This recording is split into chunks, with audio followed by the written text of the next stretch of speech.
এই বিশ্ব ব্রহ্মাণ্ড পরিক্রমা করতে করতে 21 বার ক্ষত্রিয় কুলকে নিধন করেছিলেন। কেন নিধন করেছিলেন?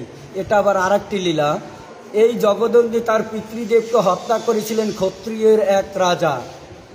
তার বিনা অনুমতিতে তার এই যমদগ্নির একটা গোবর্ষ ছিলেন, সেটাকে হরণ করে জোরপূর্বক নিয়ে গেছিলেন এবং যমদগ্নিকে ওখানে মেরে ফেলছিলেন। আর ভগবান পরশুরাম ছিলেন পরিক্রমায়, এসে শুনলেন যে তার পিতা দেবতাকে এরকম হত্যা করেছেন। তখন তিনি কি করলেন, এই কুঠার হাতে 21 বার বিশ্ব ব্রহ্মাণ্ডে পরিক্রমা করতে করতে 21 বার ক্ষত্রিয় কুলকে নিধন করেছিলেন এই ভগবান পরশুরাম। যারা ধর্মের নামে অনাচার করেন, ধর্মের বিরুদ্ধে আচরণ করেন, তাদেরকে তিনি নিধন করেছিলেন।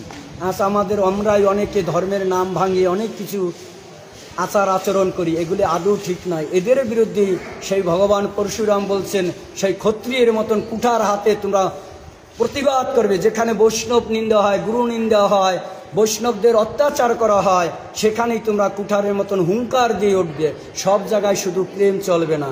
এই জন্য শ্রীমান মহাপ্রভু তিনিও সুদর্শন চক্র ধরেছিলেন, তিনি প্রেমের ঠাকুর। তিনি বলছেন, যেখানে বৈষ্ণব নিন্দা হয়, সাধুগণের নিন্দা চর্চা হয়, সেখানে তোমরা হুঙ্কার দিয়ে তাদেরকে প্রতিহত করবে শাস্ত্রীয়ভাবে। রাধে রাধে। এই ভগবান পরশুরাম এই জন্য 21 বার ক্ষত্রিয় কুলকে নিধন করেও তিনি ভগবান হিসেবে প্রকাশিত হয়েছিলেন। এমনিভাবে তিনি সেই ব্রহ্ম নদের সেই লাঙ্গলবন্ধে সেই তীর্থধাম স্থাপন করেছিলেন।